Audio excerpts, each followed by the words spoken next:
Hello everyone, कैसे हैं आप सभी। आई एम प्रियांशु जैन और मैं हूं आपका एसएसटी टीचर। आज हम पढ़ेंगे क्लास 5 का चैप्टर नंबर 7। जल्दी से शुरू करते हैं। चैप्टर का नाम है पॉल्यूशन आर बिगेस्ट एनिमी। मतलब पॉल्यूशन हमारा बिगेस्ट एनिमी है और वो है ही। दो क्वेश्चन मिलते हैं सेल्फ सर्वे में। तो फर्स्ट क्वेश्चन है, name the part of the earth which is covered with water. अब अर्थ का एक ऐसा पार्ट बताना है जो वाटर से कवर्ड है। तो ऑब्वियसली बात है, ओशंस हो गए, seas, rivers, lakes, ponds etcetera. Second, name the part of the earth which is covered with rocks and soil. तो रॉक्स एंड सॉइल से क्या कवर्ड है? तो भाई यहाँ पे सारे की सारी लैंड हमारी जितनी भी है वो रॉक्स एंड सॉइल से ही कवर्ड है। एक तरह से उसके ऊपर घर बना रखे हैं हमने। तो देखते हैं आगे इनका क्या कहना है, पर हमारे हिसाब से तो यही है। The word environment means the surroundings in which organisms live. Nature has blessed us with an environment which is termed as natural environment. It includes all living and non-living things occurring naturally on the earth. Climate, weather, and natural resources that affect human survival are a part of the natural environment. अब जो word environment है उसका मतलब होता है surrounding, जिसमें हम सब लोग या फिर ऑर्गेनिजम्स रहते हैं। नेचर को जो है, नेचर ने हमें ब्लेस किया है इस एनवायरनमेंट से, जिसको हम कहते हैं नेचुरल एनवायरनमेंट। अब इसके अंदर बहुत सारे लिविंग और नॉन लिविंग थिंग्स आती हैं जो कि नेचुरली अकर करती हैं हमारी अर्थ पे। क्लाइमेट, वेदर, नेचुरल रिसोर्सेज जो कि ह्यूमन सर्वाइवल इफेक्ट करते हैं, वो भी एक पार्ट है हमारे नेचुरल एनवायरनमेंट का। The natural environment provide us fresh air, clean water, plants, sunlight and many more things. अब जो नेचुरल एनवायरनमेंट है वो क्या प्रोवाइड करता है हमें? फ्रेश एयर प्रोवाइड करता है, क्लीन वाटर प्रोवाइड करता है, प्लांट्स प्रोवाइड करता है, सनलाइट प्रोवाइड करता है और बहुत सारी और चीज़ें प्रोवाइड करता है। अब आते हैं एनवायरमेंटल पॉल्यूशन पे। Over time, humans have carried out various activities to suit their needs that have caused changes in the environment. In doing so, humans have become the greatest threat to the environment. अब time के साथ humans ने बहुत सारी ऐसी activities carry out करी जिनसे उनकी बहुत सारी नीड्स जो है फुलफिल हुई, और उसकी वजह से एनवायरनमेंट में कुछ चेंजेस आए। क्योंकि उन्होंने अपने हिसाब से किया तो एनवायरनमेंट के हिसाब से कुछ नहीं हुआ, तो इस वजह से चेंजेस आए। और वो चेंजेस इतने ज़्यादा ख़राब हुए कि इस वजह से एनवायरनमेंट को बहुत ज़्यादा थ्रेट पहुंचा।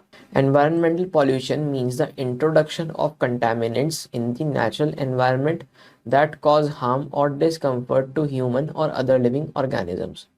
For example, the waste from a factory causes pollution to a water body. Then environment problem is becoming more and more serious and is causing grave and inseparable damage to the planet. अब यहाँ पर उन्होंने क्या कहा है? यहाँ पे कहते हैं कि एनवायरमेंटल पॉल्यूशन जो है उसका मतलब होता है कंटेमिनेंट्स का इंट्रोडक्शन नेचुरल एनवायरनमेंट में, जिसकी वजह से हमारे ह्यूमंस और लिविंग ऑर्गेनिजम्स को हार्म और डिस्कम्फर्ट पहुंचता है। मतलब उनको बहुत ज़्यादा हानि और उनको बहुत ज़्यादा अनकंफर्टेबलनेस हो जाती है। एग्जाम्पल के तौर पर हम ले लेते हैं कि जो फैक्ट्रीज से वेस्ट आता है पे उससे जो पॉल्यूशन होता है वाटर बॉडीज़ को, वो बहुत ज़्यादा डिस्कम्फर्ट और हार्म पहुंचाता है हमें भी और हमारे एनवायरनमेंट को भी। अब एनवायरनमेंट प्रॉब्लम जो है इस ये वाली, ये बहुत ज़्यादा बढ़ती चली जा रही है और बहुत ज़्यादा सीरियस है, और ये ग्रेव एंड इनसेपरेबल डैमेज बना रहा है प्लानट के लिए। Types of pollution, there are 4 types of pollution.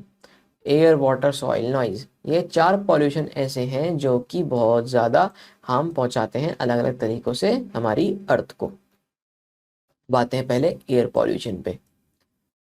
The atmosphere naturally has a balance among the different gaseous constituents such as oxygen, nitrogen, helium, carbon dioxide, krypton, argon, water vapor, etc. If this balance gets disturbed, it results in pollution and affects the life of the earth very badly.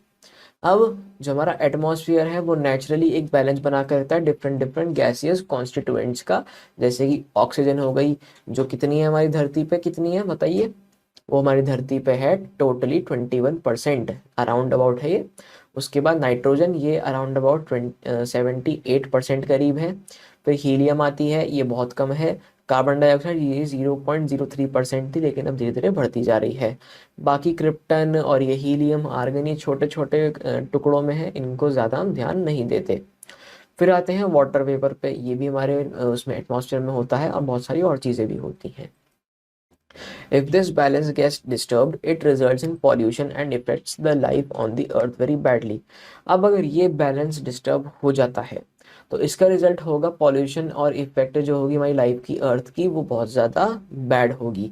जैसे मैंने बताया आपको nitrogen जो है वो तो 78% है ही, 75 to 78% है ही, वो कोई बात नहीं है। पर ऑक्सीजन और कार्बन डाइऑक्साइड का जो लेवल है वो डिक्रीज एंड इंक्रीज हो रहा है रिस्पेक्टिवली। ऑक्सीजन डिक्रीज हो रही है, कार्बन डाइऑक्साइड इंक्रीज हो रही है, तो हमारे लिए बहुत ही बुरी बात है। Human activities that result in air pollution are, हम ह्यूमन एक्टिविटीज है हमारी कुछ जो एयर पॉल्यूशन बहुत ज़्यादा क्रिएट करती हैं। पहली तो हो गई emissions from industries and factories. Industries and factories emit high levels of carbon monoxide, smoke, fumes and chemicals into the air. Petroleum refineries are also releasing lots of hydrocarbons into the air. अब जो industries और factories से high level of carbon monoxide, smoke, fumes और chemical release होते हैं air के अंदर high level के, उसकी वजह से एयर पोल्यूशन होता है। और पेट्रोलियम रिफाइनरीज जो हैं उनसे भी बहुत सारा हाइड्रोकार्बन रिलीज होता है एयर के अंदर, जिसकी वजह से एयर पोल्यूशन बढ़ता चला जाता है। फिर आते हैं हम बर्निंग ऑफ फॉसिल फ्यूल्स पे। Transport become necessary evil for us. Cars, trucks, motorcycles burn lots of fossil fuels to work and release pollutants. Fumes from the auto vehicles contain dangerous gases such as carbon monoxide, hydrocarbons, and particulates.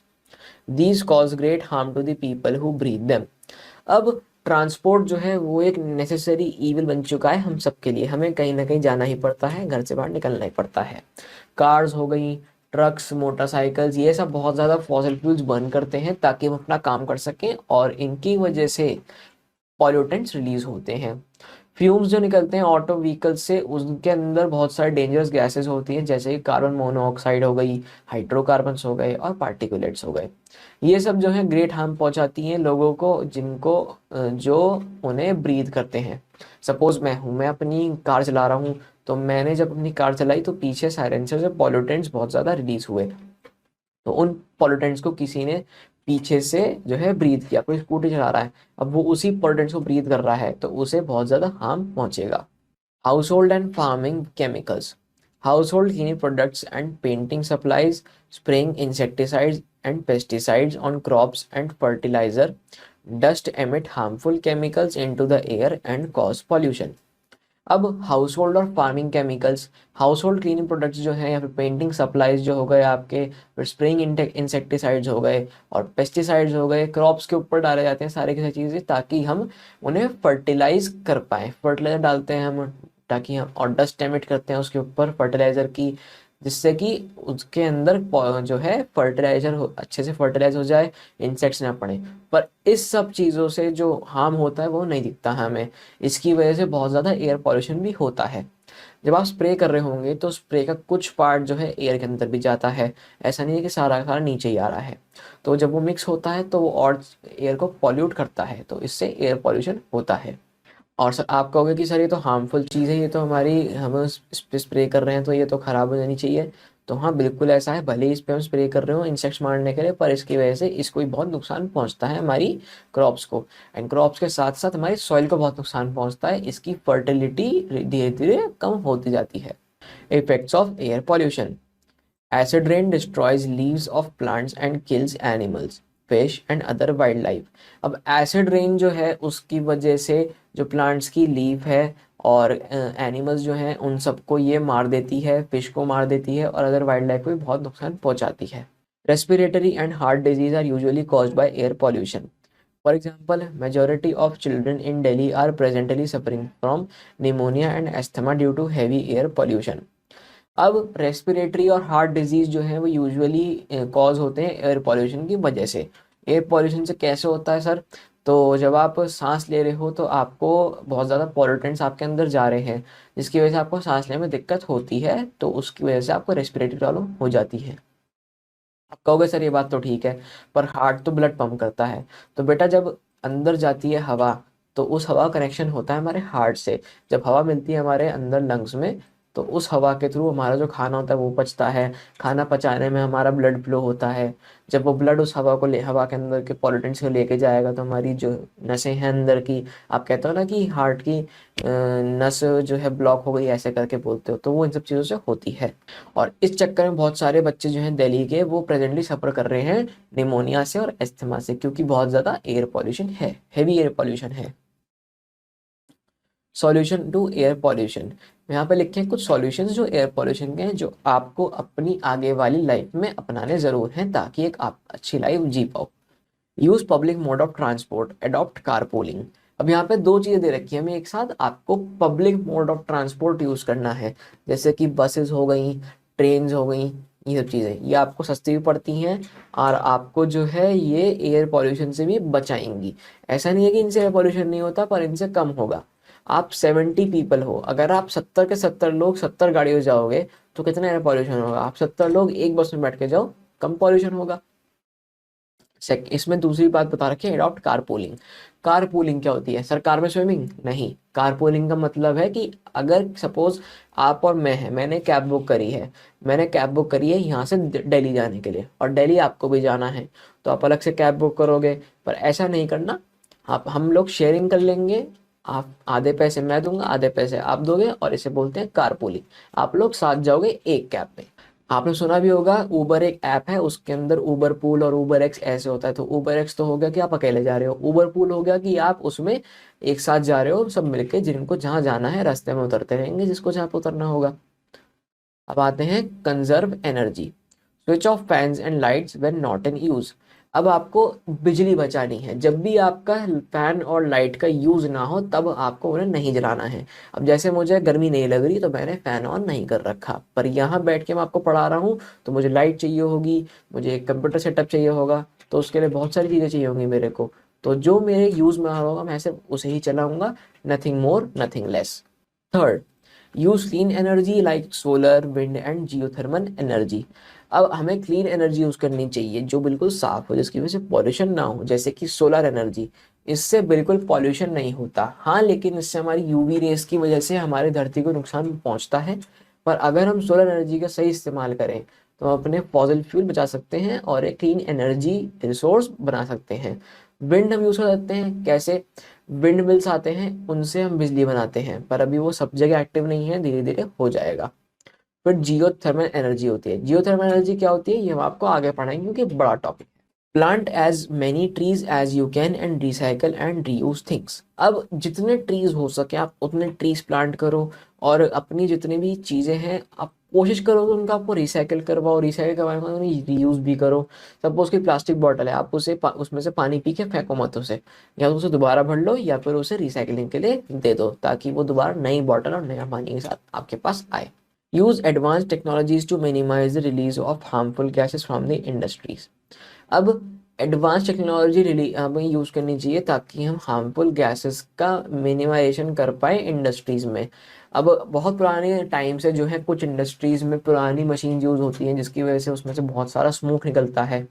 और जो हमारी नई machines हैं नई technology के साथ, उनके अंदर से स्मोक नियर टू इम्पॉसिबल वाली बात हो जाती है उसमें, कि बहुत कम स्मोक निकलता है। Delhi and Raipur are among the most polluted cities in the India.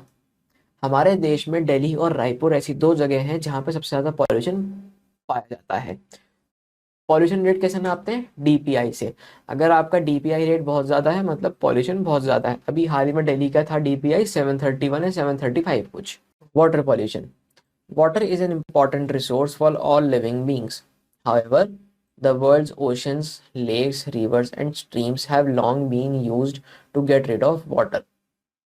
Different types of pollutants get into the water bodies through sewage, discharge of industrial and farm wastes, throwing of garbage and domestic water, etc. They are very harmful for plants and water animals. They make water unfit for human uses. The fish of such polluted water bodies, if consumed, may cause many waterborne diseases like jaundice, dysentery, etc. Factories sometimes cause water pollution by dumping soil, oils, poisonous chemicals, and other harmful industrial wastes into nearby water bodies. Some cities and towns pollute rivers by disposing of waste into them.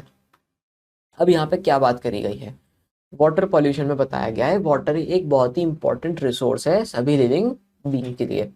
अब world में जो ocean है, lakes हो गई, reverse और streams हो गई, वो बहुत टाइम से जो है हम यूज़ कर रहे हैं और उनकी में से वाटर के थ्रू हम अवे हो रहे हैं।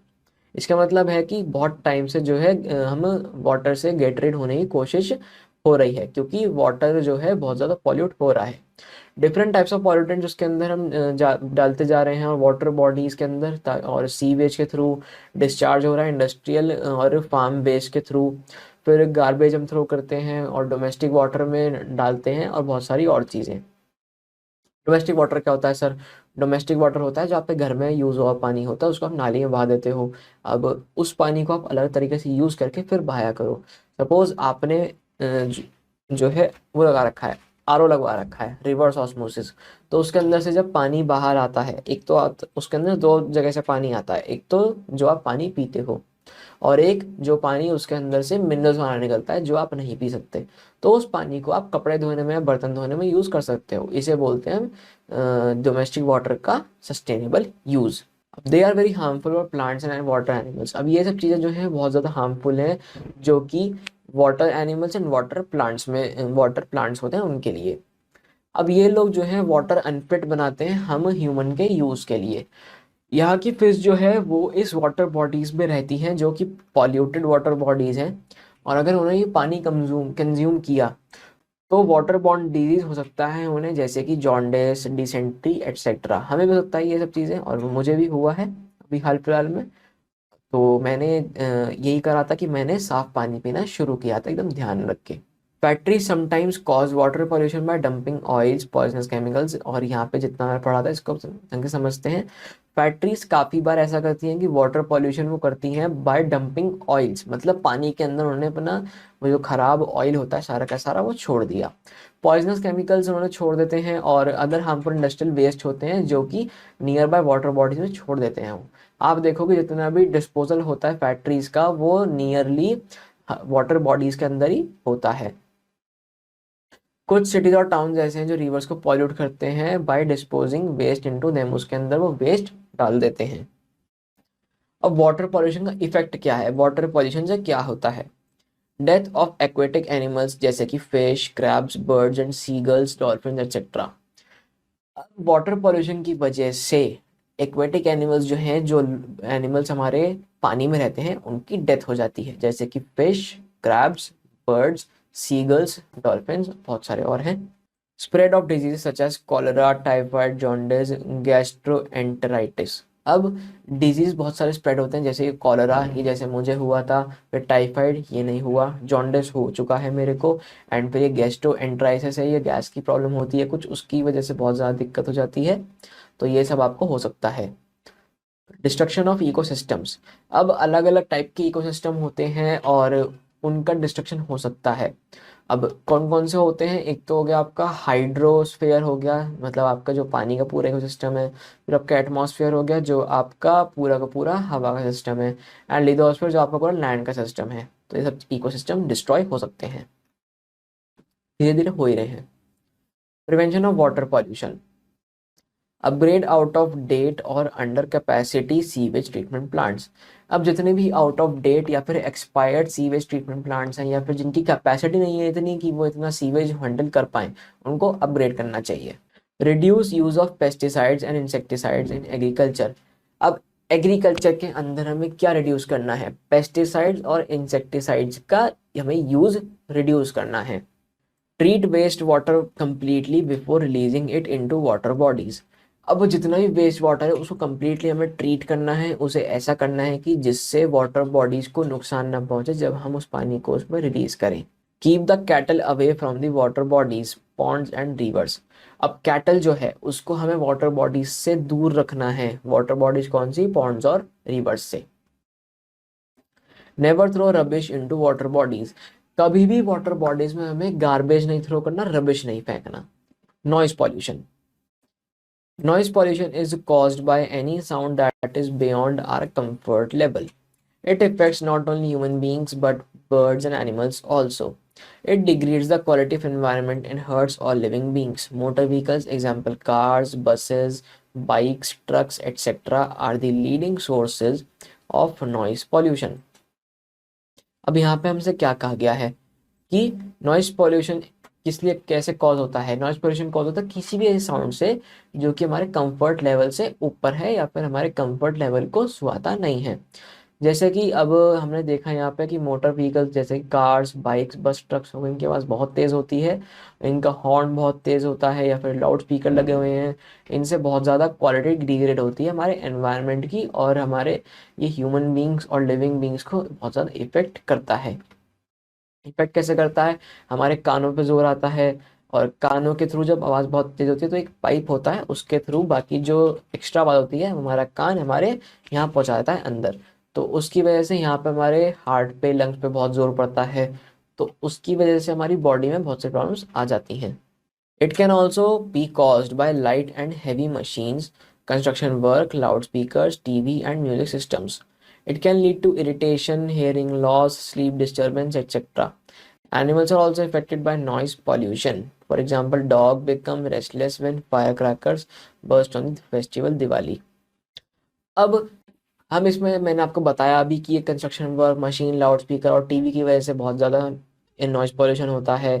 म्यूजिक सिस्टम होगा, उनकी वजह से नॉइज़ पोल्यूशन होता है। आप देखते हो जब शादियाँ वगैरह होती हैं या फिर कोई भी किसी भी बारात निकल रही हो, तो वहाँ पे लाउड स्पीकर होता है, तो उसमें बेस बहुत ज़्यादा होता है, उसकी साउंड बहुत ज़्यादा होती है, तो उससे बहुत ज़्यादा प्रॉब्लम होती है, और उस प्रॉब्लम की वजह से हमारी बॉडी में प्रॉब्लम आ जाती हैं। तो ये सब डिस्टर्बेंस हो जाती हैं, हमें हमें इरिटेशन होती है, हमारी हियरिंग लॉस हो जाता है, स्लीप हमारी डिस्टर्ब हो जाती है, बहुत सारी और चीज़ें होती हैं।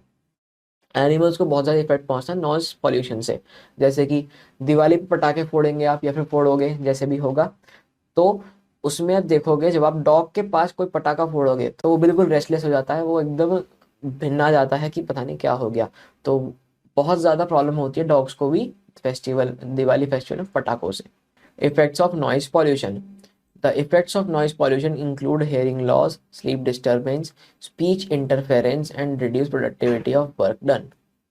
अब ये जितने भी इफेक्ट्स हैं नॉइज पोल्यूशन के, इसके अंदर हेयरिंग लॉस आता है, डिस्टरबेंस आती है, स्पीच इंटरफेरेंस आता है, मतलब आप कुछ बोल रहे हो तो बीच में आपको अटकना पड़ता है क्योंकि आपका दिमाग वहाँ पे पहुँच जाता है, और प्रोडक्टिविटी जो होती है हमारी वर्क की, जो वो भी रिड्यूस हो जाती है। हम कुछ भी काम कर रहे हो उसके उसके अंदर हमारा कॉन्सेंट्रेशन कम होता है।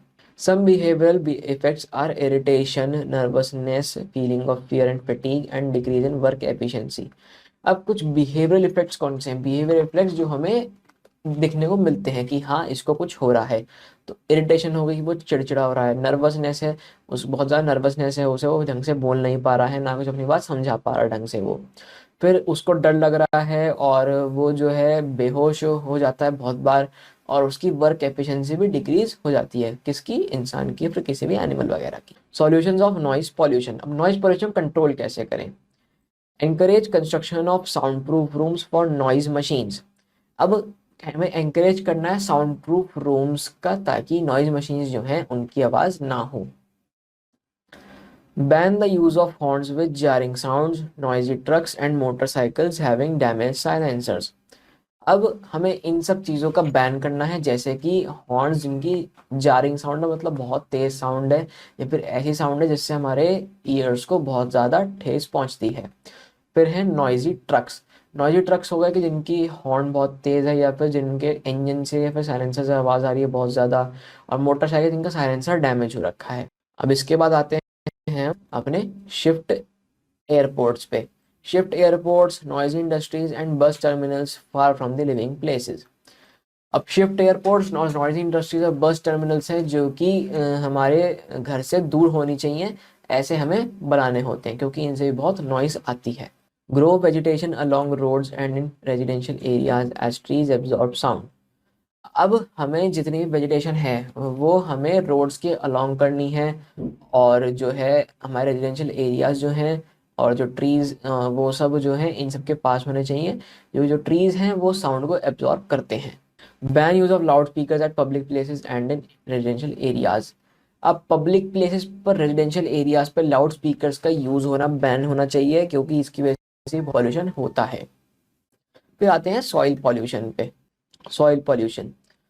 Soil gets polluted when we use too much pesticides and fertilizers in the soil for growing crops. Soil pollution is the result of the application of pesticides and dumping of industrial wastes onto the land. The building up of affected substances in the soil affects the growth of plants and adversely affects the animals' health. Soil pollution causes few health problems to the human beings, especially those in direct contact with soil farms, playground, school, and residences. Lead is a major soil pollutant which can cause development damage to the brains of children and hurt kidneys of adults. अब soil का यहाँ पे क्या बताया है, soil बहुत जल्दी pollute हो जाती है जब भी हम उसमें बहुत ज़्यादा पेस्टिसाइड्स या फर्टिलाइज़र यूज़ करते हैं ताकि हम अपनी क्रॉप ग्रो कर पाएँ, पर ऐसा नहीं होता। जब भी हम इसे यूज़ करते हैं क्रॉप तो ग्रो हो जाएगी, क्रॉप हमारी अच्छी ग्रो बहुत बार नहीं होती और साथ साथ हमारी जो सॉइल है उसको नुकसान पहुँचता है। सॉइल पॉल्यूशन आ गया, देखो यहाँ पे सॉइल पॉल्यूशन जो है वो रिजल्ट है इस चीज़ का, और साथ साथ इंडस्ट्रियल वेस्ट जब हम थ्रो करते हैं लैंड के अंदर उससे भी सॉइल पॉल्यूशन होता है। अब यहाँ पे जितने भी इफेक्टिव सब्सटेंसेस बिल्ड हो जाते हैं सॉइल के अंदर वो सब सॉइल को इफेक्ट करते हैं और ग्रोथ इफेक्ट करते हैं हमारे प्लांट्स की, और एडवर्सली इफेक्ट करते हैं एनिमल्स की हेल्थ के। सॉइल पोल्यूशन बहुत सारी और अदर हेल्थ प्रॉब्लम को कॉज करता है ह्यूमन बींग्स के अंदर, जैसे कि जो भी लोग फार्मर्स जो है सॉइल फार्म से डायरेक्ट कनेक्टेड हैं, फिर प्ले ग्राउंड से कनेक्टेड हैं और स्कूल और रेजिडेंसेस से कनेक्टेड हैं, इन सब लोगों को बहुत नुकसान पहुंचता है। लेड एक मेजर सॉइल पॉल्यूटेंट है जो कि कॉज करता है डेवलपमेंट डैमेज हमारे ब्रेन्स का, एक तो बच्चों के और हमारे हम जैसे अडल्ट की किडनीज को खराब करता है। Soil is one of our major natural resources. It takes very long time for the soil to be formed. Trees start dying, crops fail, as a result the humans health and animals are affected. So we should save our soil from being polluted. अब soil एक one of the major natural resource है, इसको बहुत time लगता है soil को repair होने में, फिर फॉर्म होने में। ट्रीज मरने लगते हैं, क्रॉप्स जो है ख़राब हो जाती हैं और इसके रिजल्ट में जो ह्यूमंस की हेल्थ है, एनिमल्स की हेल्थ है वो इफेक्ट होती है। तो एंड टाइम पे हमें बस इतना सीखना है, इतना समझना है कि सॉइल को हमें बचाना है पॉल्यूट होने से, ताकि हम अच्छे से अपना खाना वाना कर सकें और अच्छे हमारी हेल्थ बनी रहे। तो यही था इस चैप्टर में हमारे। अब चलते हैं इसकी ग्लॉसरी पर। Grave, the place where dead body is buried. Grave क्या होता है? ग्रेव होता है आपकी कब्र, आपने सुना होगा कब्र। तो ग्रेव होता है ऐसी जगह जहाँ पे डेड बॉडी को दफनाया जाता है, बरी किया जाता है। Irreparable, that can not be repaired. Irreparable होता है वो कोई भी ऐसी चीज जिसको हम रिपेयर ना कर पाए। Contaminant, any substance that make something dirty और नॉट प्योर। कंटेमिनेंट होता है ऐसा कोई भी सब्सटेंस जो किसी भी और चीज को गंदा या फिर इम्प्योर बना देता है। नॉट प्योर यानी इम्प्योर मतलब साफ ना होना। अब आते हैं क्विक रिव्यू पे। The word environment means surroundings in which organisms live. अब एनवायरनमेंट का मतलब क्या होता है? सराउंडिंग्स जिसमें एनिमल्स या फिर ऑर्गेनिज्म, प्लांट्स और ह्यूमन बींग्स रहते हैं। Environmental pollution means the introduction of contaminants in the natural environment that cause harm or discomfort to the humans or other living organisms. अब एनवायरमेंटल पॉल्यूशन क्या होता है? इसका मतलब होता है कंटेमिनेंट्स का इंट्रोडक्शन नेचुरल एनवायरनमेंट में जो कि हार्म और डिस्कम्फर्ट पहुंचाता है ह्यूमंस को और अदर लिविंग ऑर्गेनिजम्स को। The four main types of pollution are air, water, noise and soil pollution. अब चार मेन तरीके के पॉल्यूशन है, air, water, noise and soil. Soil is one of our major natural resources. अब soil जो है वो one of the major natural resource है, सबसे ज्यादा यूज होने वाला नेचुरल रिसोर्स है। Lead is a major soil pollutant which can cause development damage to the brains of children and hurt kidney of adults. अब लेड क्या है? Lead एक मेजर सॉइल पॉल्यूटेंट है, मतलब सबसे ज़्यादा पॉल्यूशन उससे ही होता है जो कि बढ़ते बच्चों के दिमाग का डेवलपमेंट रोक देता है। जैसे आप छोटे हो अभी, तो अगर लेड से पॉल्यूट हुए कोई सॉइल और आपने उस सॉइल का खाना खाया है तो उससे आपके दिमाग पे असर पड़ सकता है, आपका डेवलपमेंट जो है ब्रेन का वो कम होता है कम रेट पे। और हम जैसे जो अडल्ट है जिनका दिमाग पूरे डेवलप्ड है उनकी किडनीज को हर्ट करता है लेड। चैप्टर में हमारा बस इतना ही था। चलते हैं फटाफट से क्वेश्चन आंसर्स पार्ट पे। Darken the correct options in the OMR sheet. First, poisonous gas emitted from factories is dash.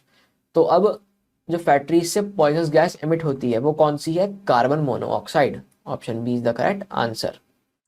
Which pollution causes acid rain. अब एसिड रेन कौन से पॉल्यूशन की वजह से होती है, तो इसका आंसर है water, option B is the correct answer. Third, there are dash types of pollutions. अब टोटल कितने टाइप्स ऑफ पॉल्यूशंस हैं हमारे पास, तो हमारे पास टोटल 4 टाइप्स ऑफ पॉल्यूशन आज हमने पढ़े। कौन कौन से हैं, एयर, वाटर, नॉइज और soil, option D is the correct answer. Fourth, kidneys of adult is damage by dash.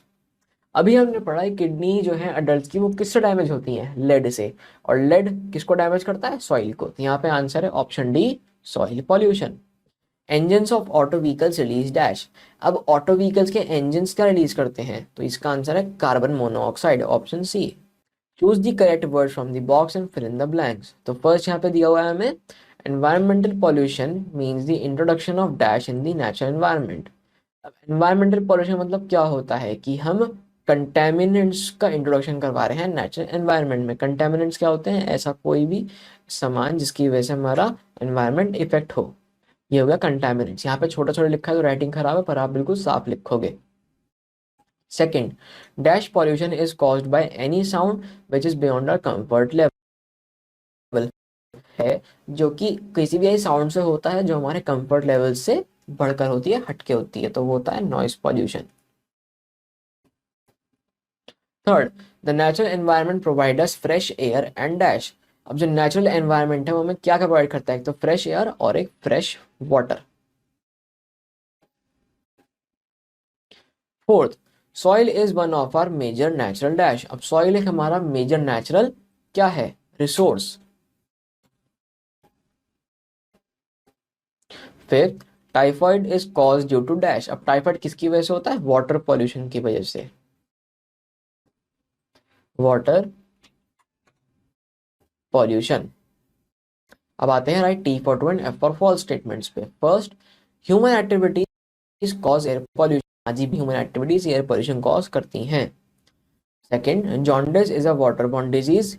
True, jaundice waterborne disease ही है, वाटर से होता है। Third, loud music leads to noise pollution. बिल्कुल सही, लाउड म्यूजिक से noise pollution होता है। Fourth, pesticides are one of the pollutants of air. बिल्कुल सही बात है, पेस्टिसाइड से एयर पॉल्यूशन होता ही होता है, true. Fifth, animals are not affected by noise pollution. Animals को कुछ इफेक्ट नहीं पड़ता नॉइज पॉल्यूशन से।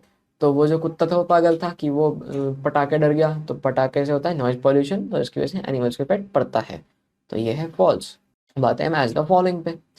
तो फर्स्ट यहाँ पे हमारे पास वाटर पॉल्यूशन। वाटर पॉल्यूशन से हम क्या समझते हैं, वाटर पॉल्यूशन से हम बताइए क्या समझते हैं। तो यहाँ पे हमारे पास काफ़ी सारी चीज़ें हैं, तो उनमें देख लेते हैं। वाटर पॉल्यूशन से हेयरिंग प्रॉब्लम नहीं हो सकती। वाटर पॉल्यूशन वाटर में होता है, चलो एक बार को मान लेते हैं। अब उसके बाद यहाँ पे जॉन्डिस लिखा हुआ है, जॉन्डिस होता है वाटर पॉल्यूशन से, तो यहाँ पे हम लिख देंगे जॉन्डिस से मैच कर देंगे इसे। अब उसके बाद आता है सॉइल पॉल्यूशन।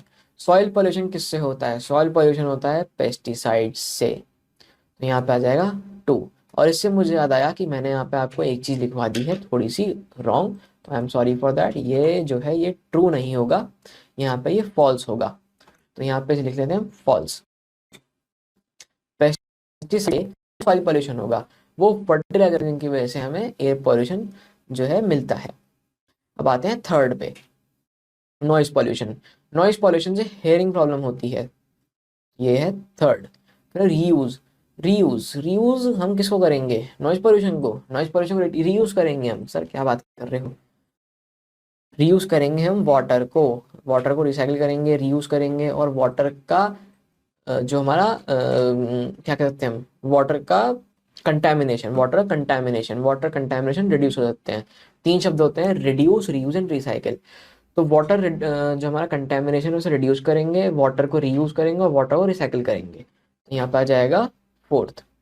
फिफ्थ है हॉर्न्स विद जार साउंड्स। इन ये आता है नॉइस पॉल्यूशन का पार्ट, इसकी वजह से नॉइस पॉल्यूशन होता है। तो यही था गाइस चैप्टर में। आई होप आपको चैप्टर अच्छे से समझ में आया होगा। हमने पढ़ा पॉल्यूशन के बारे में, 4 तरह के पॉल्यूशन होते हैं, एयर, वाटर, नॉइज और सॉइल पॉल्यूशन। हर एक से क्या क्या इफेक्ट पड़ता है हमारी बॉडी पे, हमारे अलावा बहुत सारे एनिमल्स की बॉडी पे, साथ साथ जो भी हमारी वाटर बॉडीज और एयर है, फिर और भी बहुत सारी हमारी चीज़ें हैं जैसे कि सॉइल हो गई, तो उन पे क्या क्या इफेक्ट पड़ता है और उनसे क्या क्या हमारी धरती को नुकसान पहुंचता है। तो आई होप आपको चैप्टर 6 समझ में आ गया होगा, अच्छे से पढ़ेंगे आप चैप्टर को। मैं मिलता हूँ आपसे नेक्स्ट चैप्टर में, तब तक के लिए बाय, टेक केयर।